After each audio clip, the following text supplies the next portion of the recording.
Hai, kita berjumpa lagi pada sesi yang ketiga bersama Usnedi Saputra, pengusaha muda yang memilih jasa bersih-bersih rumah sebagai bisnis dan dia sudah bertahan selama 3 tahun dan sudah punya niat sekarang, bukan niat, sudah mulai mengembangkan bisnisnya dari Tanjung Pinang ke Batam. Rencana mau masuk Batam segera dan mungkin nanti akan ada bisnis jasa-jasa bersih rumah ini ada di Karimun, ada di Natuna. Jadi dia ingin punya mimpi besar mengembangkan bisnis jasa rumah ini sebagai sebuah grup bisnis. Sebenarnya bisnisnya jasa bersih rumah saja. Grupnya Usnedi Group ya, Usnedi Saputra Group. Dan ini menarik karena menurut saya Usnedi ini bukan tidak saja berhenti sebagai seorang orang tokoh anak muda, pemuda yang punya semangat bisnis yang tinggi, tapi dia juga sekarang sering dikaitkan dengan kegiatan-kegiatan sosial. Awak ini kata dengan tiap minggu bersihkan masjid, tiap ada kegiatan-kegiatan usaha-usaha sukarela membantu orang, selalu ada Usnedi itu personal. Jadi bukan di jasa bersih rumah yang di situ, tapi Usnedi-nya di situ. Nah ini saya melihat juga, jadi sebagai seorang muda, awak memilih dekat kepada kegiatan-kegiatan sosial. Apa yang awak pikirkan? Apakah itu karena memang awak beribadah? Apakah memang ada sesuatu yang menjadi panggilan hati awak sehingga awak memberi sebahagian lagi hidup awak ini untuk kepentingan sosial? Dan apa saja yang awak lakukan selama mencari setelah sukses sebagai seorang pengusaha bersih-bersih rumah? Ya, alhamdulillah apa yang usaha saya ini, saya ingin dari usaha saya ini bisa banyak berbuat, memberi manfaat kepada lingkungan, terutama lingkungan kepada masyarakat. Jadi kita mulai dulu misalkan dari bersih-bersih masjid gitu, misalkan bersih-bersihkan karpet masjid. Misalkan bersihin masjid itu kadang ada yang minta secara menyeluruh sampai mulai dari karpet itu, segala macam. Masjid bayar atau ada orang lain menderma untuk bayar seperti itu? Nah, ini tuh kita juga sebagai maklal amal tuh. Jadi saya juga sebagai maklal amal. Jadi saya menyampaikan bahwa saya ini sebagai maklal amal. Jadi kalau orang ada yang mau berbuat amal, saya bisa membantu sebagai penyalurannya. Ya, sebagai ujung tombak, ya. Sebagai tangan menjangkau untuk ya. Jadi ada jamaah mungkin yang sholat, dia dilihat masjid ini mungkin perlu bantuan untuk dari segi kebersihannya kan. Jadi saya sering dihubungi, tolong bersihkan masjid ini gitu, nanti berapa biayanya nanti saya yang cover gitu kan. Jadi mulanya dari situ dulu. Kenapa ibadah itu? Jadi kalaupun orang itu bayar, itu biasanya saya pun diskon 50% tuh, separuhnya saya yang nanggung gitu. Dan juga kita buat untuk kegiatan rumah-rumah tahfiz Quran, pondok pesantren, itu kalau untuk khusus vakum karpet itu kita gratiskan. Dan juga ada panti asuhan yang kemarin bersedia kita bisa hadir membantu untuk memvakumkan spring bed anak-anak di panti asuhan. Sudut tunggal supaya pijat segala macam tuh ya. Sudut tunggal. Ya. Di samping itu juga kita juga sering mengumpulkan kadang-kadang ada orang menyampaikan dengan kita melalui media sosial, Pak, saya dari daerah sini, masjid kami ini perlu dibantu, ada kekurangan mukena, kain sarung, Al-Quran segala macam. Jadi saya tinggal posting aja di media sosial. Alhamdulillah tuh masyarakat Tanjung Pinang ini banyak juga yang dermawan tuh, dia saling membantu gitu. Saya juga pernah dapat amanah dari media sosial ini, saya dapat lebih kurang 400 Al-Quran dari Bandung dikirim ke saya untuk dibagikan di Provinsi Kepri. Itu pun awal-awalnya ya kenal juga dari media sosial, jadi melihat apa yang telah saya buat, jadi dikirimkan Al-Quran itu 400 buah Quran untuk dibagikan. Kita bagikanlah untuk rumah tahfiz Quran, TPA, sampai ke Lingga juga mari kita bagikan. Jadi semacam panjangan tangan para jemaah, para orang-orang yang lain yang ingin bersedekah, beribadah. Jadi ini dilaksanakan oleh jasa bersih rumah sebagai kekuatan untuk menggerakkan itu. Ya. Jadi kita ke tahun-tahun yang lalu saya buat launchingkan kegiatan itu program bersih masjid 100 masjid di Tanjung Pinang, khusus membersihkan toilet dan tempat wudhu. Alhamdulillah mendapat apresiasi dari almarhum Ayah Sahrul sebagai wali kota Tanjung Pinang mendukung kegiatan tersebut gitu kan, juga dari departemen sampai agama. masjid. Kemarin programnya 100, tapi terakhir itu sampai di 24 masjid. 24 masjid. Masih. Apa sebab tuh tiba-tiba tersangkut tuh? Tersangkut itu masalah donaturnya habis.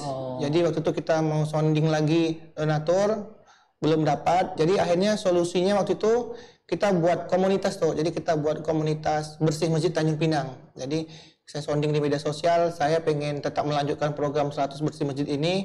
Kalau yang kemarin dana itu dari donatur, kalau sekarang ini saya mencari siapa relawan-relawan Tanjung Pinang yang mau bersedekah tenaga tuh. Tenaganya dia sedekahkan untuk bersih masjid. Jadi tapi tenaga ya? Tenaga. Jadi awak yang memimpin kegiatan pembersihan. Pembersihan itu. Jadi menggunakan alat-alat semuanya dari saya. Jadi relawan cuma datang bawa tenaga dan bawa semangat saja tuh. Itu tiap hari atau sekali seminggu? Itu tiap hari Ahad tuh, setiap hari Minggu. Seminggu sekali dengan metodenya itu berputar dari satu masjid di Tanjung Pinang Barat, kita besoknya minggu berikutnya, Ahad berikutnya di Masjid Tanjung Pinang Kota, Bukit Bestari, Tanjung Pinang Timur, berputar begitu. Sampailah kemarin itu di 15 masjid sebelum COVID melanda. Setelah COVID melanda, karena peraturan tidak bisa boleh kumpul, segala macam, jaga jarak, akhirnya kami libur. Sampai saat ini kami libur, lebih kurang udah hampir 28 kali pertemuan lah kami libur.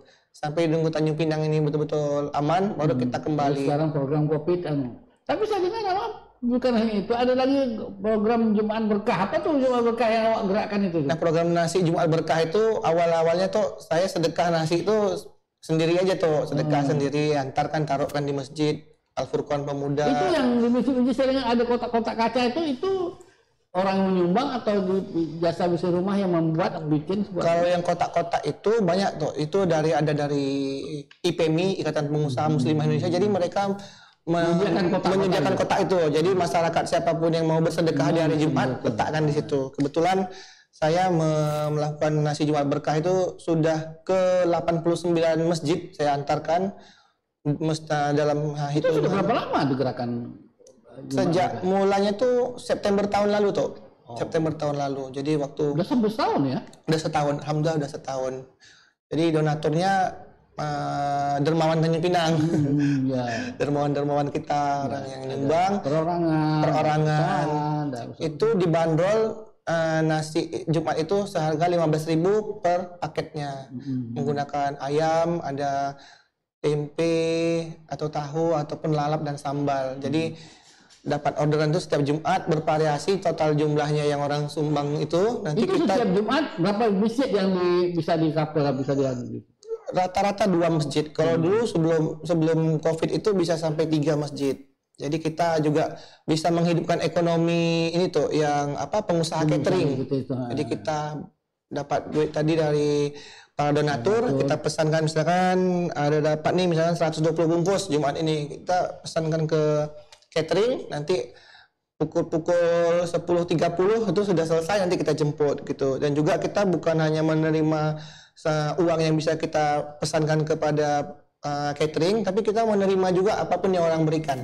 Seperti ada bubur kacang hijau 20 gelas, ada juga nasi ayam 30 bungkus, macam-macam lah tuh pokoknya. Kopi ada juga kedai kopi Tanjung Pinang ini yang memberikan setiap 2 kali Jumat ini, nanti Jumat pertama dan ketiga gitu, dia nyumbangkan kopi susu dingin sebanyak 50 gelas. Dan itu yang taruh ke masjid-masjid. Taruhkan di masjid-masjid. Dan juga kita menghimpun juga misalkan ada yang mau sedekah sendal wudhu, ada yang mau sedekah seperti kayak mukena itu. Dan barang-barang itu kita harapkan kita menerima barang jadi tuh. Jadi kita tidak payah berbelanja. Jadi saya murni cuman mendistribusikan gitu. Jadi ada yang ngantarin sendal wudhu 40 pasang ke rumah, atau ada juga minta jemputkan mukena 2 pasang. Jadi ambil, nanti saya postingkan di media sosial di daerah mana. Yang kebetulan kemarin itu kita bisa memberikan 6 masjid di wilayah Bintan Pesisir tuh. Seperti kayak Trikora, Malang Rapat, terus Pengudang sampai ke Berakit. Itu kita bantu. Jadi jauh perjalanan volunteer awak nih, sukarela awak ibadah awak nih keliling-keliling mana-mana ya seperti itu.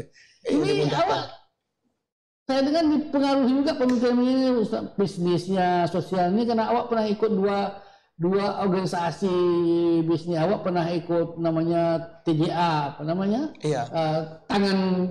TBA, tangan di atas, dan kemudian ikut juga Perhimpunan Saudagar Melayu yang juga belajar tentang bisnis seperti itu. Nah, apa betul kedua organisasi ini mempengaruhi awak itu? Jadi di mana kita berkumpul, di situ kita insya Allah bisa berkembang tuh. Jadi kalau kita berkumpul dengan TDA, kebetulan komunitas tangan di atas ini pelaku usaha seluruh Indonesia, udah lama, sudah lebih kurang hampir 17 tahun. Kebetulan saya diamanahkan saat ini sebagai bendahara wilayah Riau dan Jambi, dan juga di Saudagar Rukun Melayu, belajar juga dengan Ato, dan juga sekarang ini dapat amanah sebagai ketua MRI, Masyarakat Relawan Indonesia, untuk wilayah Provinsi Kepulauan Riau sebagai ketua harian. Itu apa yang dikerjakan tuh Masyarakat Relawan Indonesia itu? Nah, kita kegiatan itu adalah membantu program-program ACT, Aksi Cepat Tanggap. Jadi ACT itu adalah lembaga kemanusiaan, dan kita beberapa waktu yang lalu kita ada buat kegiatan lumbung sedekah pangan, itu berjalan lebih kurang setengah bulan di rumah saya. Jadi ada orang yang donasi berupa bahan pangan diletakkan di kita punya ada gerobak gitu toh. Nanti ada yang membutuhkan dia bisa ambil. Ya gitu. Jadi ada yang memberi dan menerima gitu. Setelah itu kemarin di bulan September akhir kita buat namanya OMG, Operasi Makan Gratis. Jadi kita bantu orang-orang, kita berikan kupon untuk makan. Juga kembali lagi kita menghidupkan pelaku usaha kuliner gitu. Hidup.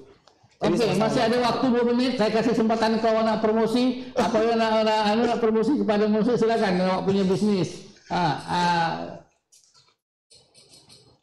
Ini aja. Apa itu? Nah, ini aja tuh. Ini saya cuma buatkan seperti ini saja. Nah, properti Anda kotor tanpa capek, hubungi kami Jasa Bersih Rumah Tanjung Pinang. Nomor telepon 0813 6452 0919 dan Instagramnya Jasa Bersih Rumah _Tanjung Pinang. Itu saja tuh. Ini yang awak kembangkan. Awak punya grup medsos khusus yang menampung semua hubungan dagang bisnis. Ya, kalau di media sosial itu di Facebook itu di page-nya itu Jasa Bersih Rumah Tanjung Pinang. Kalau wall pribadi saya Usnedi Saputra, dan di Instagram Jasa Bersih Rumah Tanjung Pinang. Kondisi terakhir ini memang besar peran membesarkan bisnis awak di medsos ini dibanding konvensional yang dibikin iklan-iklan pohon kelapa, paku, bagus segala macam, pakai mobil-mobil segala macam. Medsos ini sangat membantu Anda, betul? Alhamdulillah toh, di media sosial ini kita tinggal mengklik saja, kita mau ada anggaran berapa iklannya, jangkauannya mau berapa luas, kira-kira pangsa pasar kita mau merangkul siapa, misalkan hanya laki-laki, hanya atau perempuan, dan batas usia dari berapa sampai berapa. Jadi pesan moralnya dari awak kepada semua pengusaha-pengusaha, pergunakan maksimum medsos yang ada untuk sebagai sarana promosi. Jadi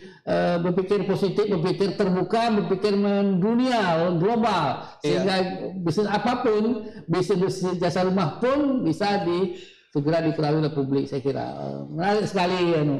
Baik pemirsa sekalian, inilah cerita sahabat kita Usnedi Saputra, seorang anak muda yang punya pengalaman bekerja di luar negeri, dan dia bawa ilmunya ini, dan kemudian dia sekarang mengembangkan. Nah, dari percakapan dengan Bung Usnedi ini kita tahu beberapa masalah, beberapa hal tentang membangun semangat entrepreneurship.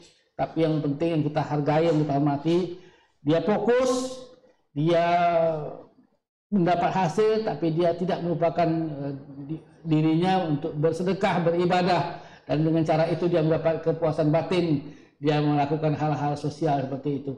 Terima kasih saudara Usnedi, mudah-mudahan usaha saudara berkembang pesat, dan cita-cita Anda untuk membangun grup bisnis bersih-bersih rumah sekepulauan Riau ini terwujud tahun depan. Jadi nanti kita kalau bisa melihat merek-merek jasa bersih rumah ada di mana-mana. Yang jangan sampai hilang gambar sapu itu. Harus ada gambar sapunya itu. Saya sangat tertarik karena begitu pergi masjid ada logonya itu, pergi ke airport ada ketemu logo-logo bersih rumah. Mengingatkan, dan kemudian jangan lupa saran saya tadi kalau bersih rumah pakai ada stiker didik sekarang misalnya. Ya sekarang campaign pandemi lah, yang cuci tangan, jaga jarak, pakai masker seperti itu.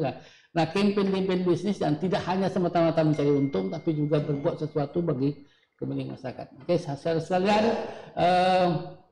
ini demikianlah bincang-bincang kita dengan Bung Osnidi Saputra dengan bisnisnya. Mudah-mudahan semangat spiritnya ini menjadi contoh bagi teman-teman lain, anak-anak muda lain, untuk tidak memilih-milih pekerjaan. Apapun yang bisa membangun semangat kita mandiri dan berkarya, kita lakukan. Baik, kita berjumpa lagi pada minggu yang akan datang pada topik-topik yang lain dengan cerita-cerita dan tokoh-tokoh lain. Assalamualaikum warahmatullahi wabarakatuh. Waalaikumsalam. Batin dan Puncak Cindai.